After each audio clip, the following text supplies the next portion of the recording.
Hello, Tjeerd. Hello, Linda. Welcome again to the Rock Diagnostics podcast. This is going to be your second appearance. I hope the first was nice enough. Absolutely. So Thank you today very we're much. going, thanks to you. Today we're going to talk a little bit about your experience on the African continent. What you experienced, how you thought it was, the kind of work you did. But first, let's start with a simple question. How did you end up working with African laboratories? It's a simple question with a long answer, Robertson. Well, for me, actually, Linda and I both worked at the Royal Tropical Institute in Amsterdam. At the department biomedical research. KIT Biomedical Research was the name. I started there in 2010 after completing my master biomedical sciences, where I specialized in international public health. Before that, I actually did a bachelor in laboratory technology, and when I arrived at KIT, when I met Linda, they were just going to start the laboratory strengthening of laboratory systems group at KIT Biomedical Research. And that was, of course, an excellent position for me to combine what I learned in my bachelor and in my master in one job. From that point on, I started working among others in African laboratories, also in Asia, and basically everywhere in the world. And that was in 2010. And maybe Linda, you can. Yeah. Okay.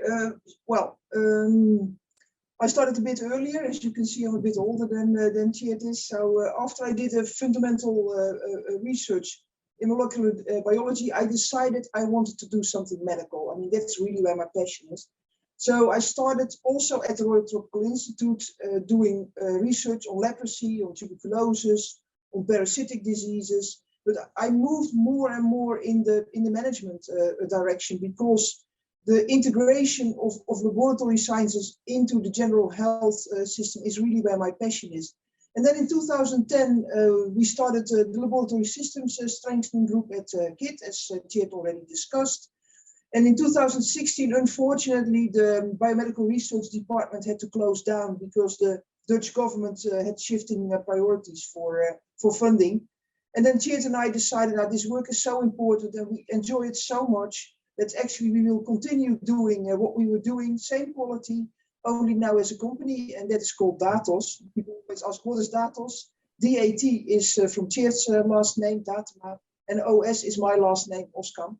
And we've been doing that since 2016, really enjoying it, still having a very full portfolio, and working, as Tjeerd already said, in Africa, but also a lot in Asia. We've done almost the whole of Central Asia, so the former Soviet Union. In essence, we work everywhere except in Europe. Yeah. One question about that. Do the problems you encounter, say, moving from one continent to the other, are they different, or are there always things that come back? Well, they're actually surprisingly similar in many countries. I mean, you see that laboratories, but also the strengths and the weaknesses of laboratory networks and systems across countries are similar, across continents also. There's a lot of similarities in the causes of the problems, and what you see are the strengths and the weaknesses in a country, in the laboratory sector. Yeah, and I think one of the very important things is also that every laboratory you come to, the manager, there's nobody who has had formal management training. I mean, we are all technical experts, and all of a sudden somebody tells you, oh, you're a really good technical expert, you have 10 years of experience, so now you're the manager. And people are like, what should I do being the manager? And I think that is one of the things which is really important, that we also try to build up a very good group of laboratory managers, really improving the skills and the competencies of the laboratory managers. And that is the same everywhere. It's the same in the Netherlands as it is in Benin, as it is in Laos or whatever. Yeah. On that topic, do you think that this training should be done already at the level of students as they are learning, or do you think that should be done after, like when they already get in the field and they already have some experience? What do you think is the best, if there is a best way of doing it? I think it's a combination. I don't think everybody is suited to be a manager. Some people are perfectly happy just sitting at the bench, reading slides or doing tests, and other people become managers. So it's a combination of making sure that you have the groundwork done in the pre-service education, that people know about concepts and things like that. But actually the really kind of specialized management training should come once a person is going into a management track. I mean, you also know the expression, if you don't use it, you lose it. So it doesn't make a lot of sense to do management training 10 years before you become a manager, because you've lost it by then.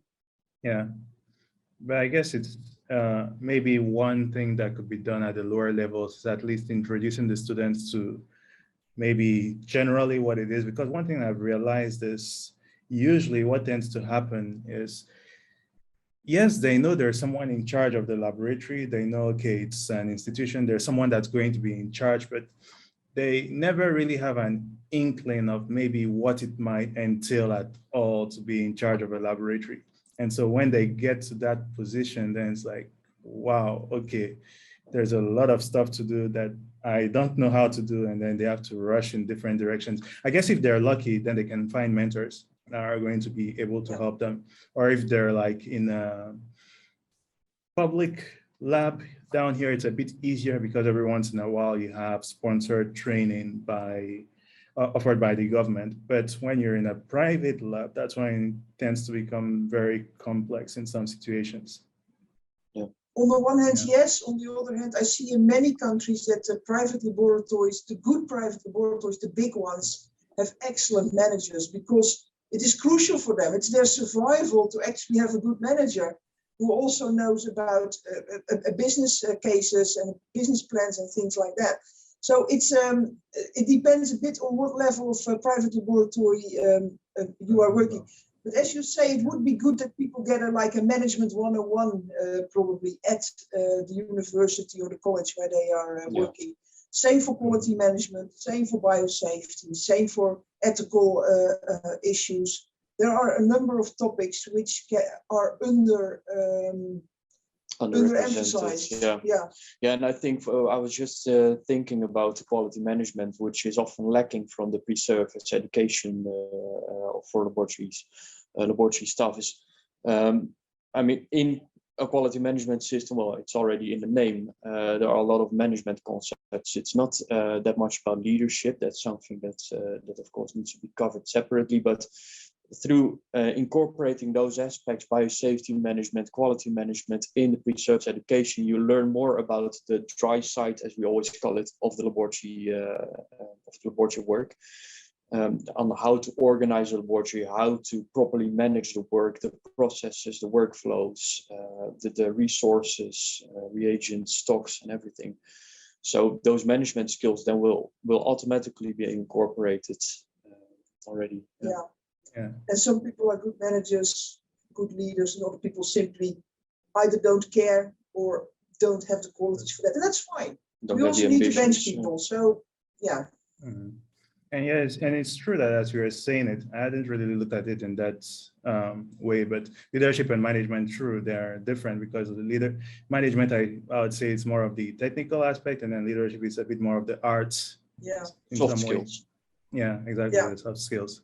Now, down here in Africa in general, like many of those in the field have the feeling that the sector may not be as developed as, let's say, in other places, like maybe some parts of Europe, some parts of the Americas or Asia. First of all, is that the case from what you've seen? And if that's the case, what are some of the things that would need to work on a lot more to focus on to ensure that there's less of a disparity moving from one place to the other? Yeah, I think the answer to that is it's very complex. I mean, the causes of the laboratories being more or less advanced from one country to another there are plenty. You can talk about what is the political situation, the political will to have a good health system. How much priority does the health strengthening and especially laboratory strengthening then get? The economic situation of the population, the way the health system is funded. So is there a more market approach? Is there an insurance system, or is a lot of out-of-pocket payment needed to get the laboratory services? I mean, that's, yeah, I mean, these are factors that play a role in that. And in addition, also the role of a laboratory in the health system is also often underrepresented, or has been underrepresented. So we can think about the use of laboratory services by health workers, and also the perceived value of laboratory services in diagnostic decision making is something that that also plays a role in how much advanced the laboratory sector is in the country. If the health workers do not trust laboratory services because they are of low quality, they will not use those laboratory services. But the laboratory service will then also be less prioritized when it comes to developing a health sector again. And so you get a vicious cycle, as we always say, which you need to break through and try to turn around, basically. Yeah. Demonstrate the importance of laboratory services for correct diagnostic decision making, which will lead to more use of laboratory services, which will lead to a stronger position of the laboratory sector, and thus more assistance with developing the laboratory sector to. And also, as you were already mentioning, I mean, of course, the financial situation of the population is completely different if you compare Europe to Africa. I mean, here we have health insurance that makes a huge difference. So, I mean, if you have to pay for something, it is always very, very minor compared to your complete salary. And if you are in Africa and you have to pay out of pocket and you have a low income, I mean, and you have to make the decision between the diagnostic test and the pills afterwards, the antibiotics or whatever. I mean, you choose the antibiotics, and I can imagine that. So it is a question of improving the whole health system, but that also asks for, I mean, if you improve the economic situation of a country, the health system will follow, I'm sure. Yeah. Now, in your experience, have you ever been in a place where, let's say, you went for some training or you helped implemented, let's say, a change, you helped implement a change that you thought was very small or very tiny, but that produced massive results? I always directly think about the implementation of a quality management system in the National TB Reference Laboratory of Uganda. Yeah. We assisted that laboratory with achieving accreditation, ISO 15189 accreditation. And what we saw after that laboratory received accreditation is that, I mean, during already. Yeah, already during the accreditation process, we saw that the reputation of the laboratory increased significantly. I mean, they got a lot more research projects. As I already explained, the trust in the laboratory services of that lab increased. So they got a lot more test requests.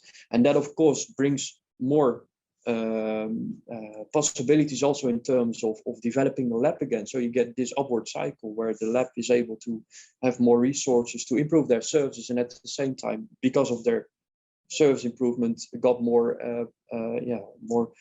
I remember correctly, they went from something like 10,000-20,000 samples. It was enormous. We have seen more examples of that. And you also see actually that if you have a good laboratory, it goes kind of automatically, because then you have research institutes in the developed countries, like in the US or in Europe, who are looking for counterparts. Yeah. And if you do TB, I mean, there's not a lot of TB here, so you want to work with people in a country where there's a lot of TB. And then they go for you because, I mean, you have a good reputation. And if you do your work correctly, then it kind of builds up that way. And that's really what happened. Yeah, that was really a success story. Yeah, that was really a success story. And I'm sure there are more, but Yeah. then I have to dig through Yeah. all the history. Yeah. Yeah. Now, if there are some tools or resources that you would recommend for African laboratories to use if they want to improve, let's say, quality management, what would those be? Like, do you have any that you could recommend? I would definitely, first step, I would look on the ASLM website, the African Society of Laboratory Medicine, aslm.org. .org. I mean, they have a lot of resources. There's also the ASLM Academy where you can do courses. There are many MOOCs around, massive open online courses, which are for free for people who want to individually work on their skills and their knowledge and their competencies.